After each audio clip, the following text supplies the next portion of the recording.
Derek Pierce, and for my research paper, I chose the College Avenue Commons, a mixed-use building down the ASU campus in Tempe.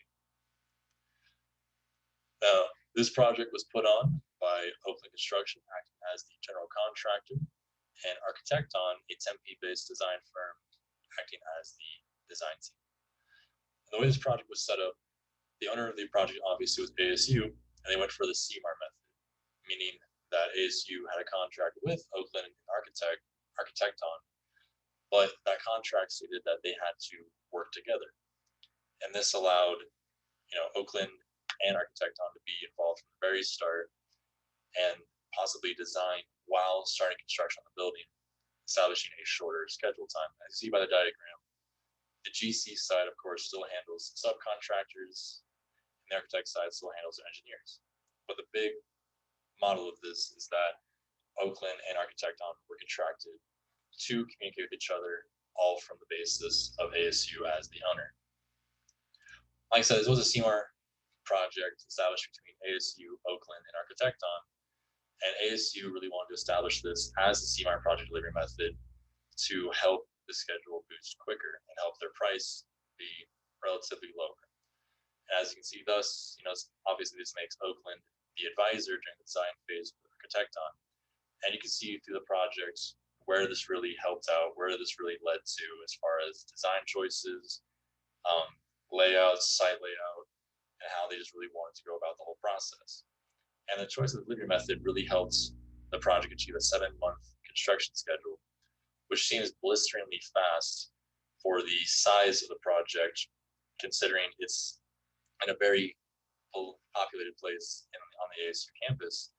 And with the total cost of the project about $54.5 million, this is really good. And because of that, they were able to achieve a LEED certification of gold. And on the surface, when I was researching this project, it almost seemed like it was going to come off as a P3 delivery method. And this is due to the fact that ASU received a majority funding from a couple from the area, and it just seemed like they wanted to make an investment. However, it was not a P3 because they weren't a private entity trying to gain money off of this. They were just trying to invest. In reality, this was a CMAR project between ASU, Oakland, and Architecton. And if I had to improve anything for the suggestions, it's hard to say because the CMAR project delivery method was the right choice for this project. And considering the location, it was on the corner of South College Avenue and East 7th Street near the University Drive, which is a main roadway for the ASU campus. It's almost like the San Francisco Drive of our campus, but with the traffic of Milton Road. So that brings forth a lot of issues as far as logistics, pathways for your materials to be unloaded, and where to even park your subcontractors. And of course, Oakland was a huge help to establish these site logistics for the project. However, as far as it comes to collaboration and communication for the project, I wonder if it was necessary for them to achieve LEED Gold, because if they had chose a different route and began value engineering even harder from the start, they could have lowered the cost of the project instead of being $54.5 million.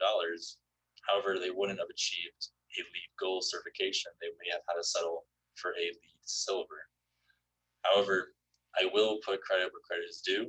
The CMAR project delivery method was the right choice for ASU for this project, giving them time to make the design choices with Oakland to be able to work out any kind of constructability issues and to really make that 7-month schedule work in such a tight area, such a populated area in the Tempe ASU campus.